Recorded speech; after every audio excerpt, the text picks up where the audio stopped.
Okay, I'm only going over, we're going to do an example of homework problem 5. I'm only going over homework examples this week because I think the study guide gave you all the information about controls. And anything it might not have given you, you can find in the text. I think it was probably clearer this week than generally it is. So hopefully this will be enough. If you do have any questions, make sure you call me.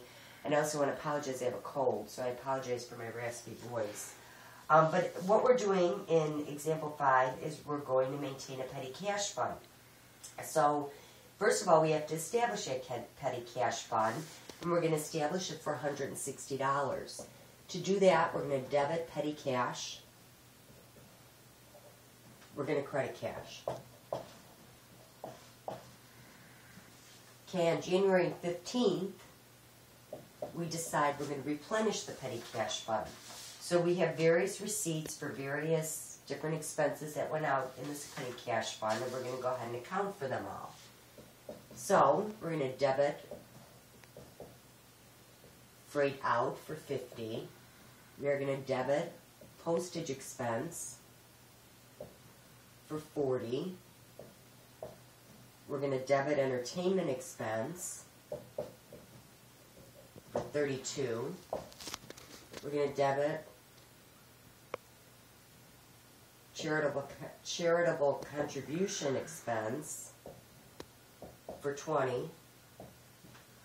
Debit miscellaneous expense for $10.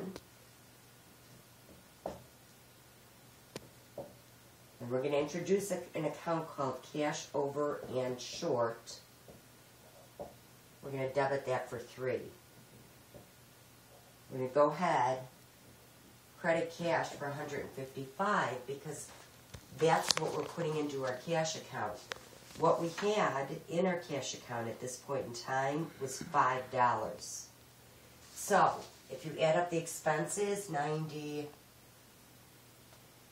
the expenses were $152, right? We have cash over and short of $3 to account for the $3 between our expenses and what we're resupplying our cash account for.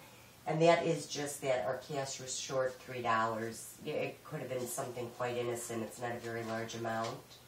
But that's the account that takes care of any shortages or overages. In this case, it's a shortage. So we're going to go ahead and debit cash over and short for the $3. Hopefully I am going to have enough room to do all this. I don't know if I will. But on January 20th, we decide we're going to increase our petty cash fund to $200. So we're going to debit petty cash and credit cash for $40 because we now want that fund to be $200. On January 31st, we have freight out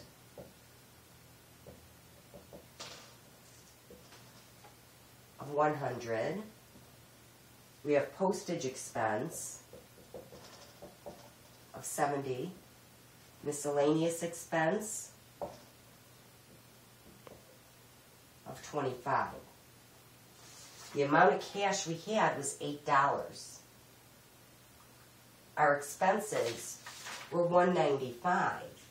We should only have $5 of cash, but we have $8.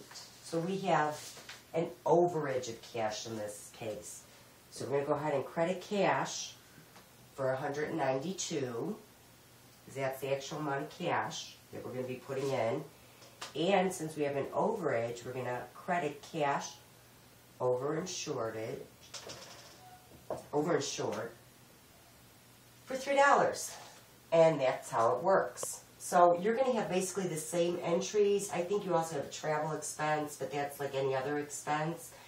And when you're doing the two, you have two separate months, but that's fine.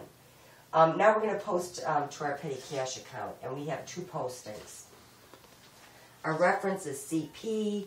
Our first posting is January 1st. It's a debit of $160. Our balance is $160.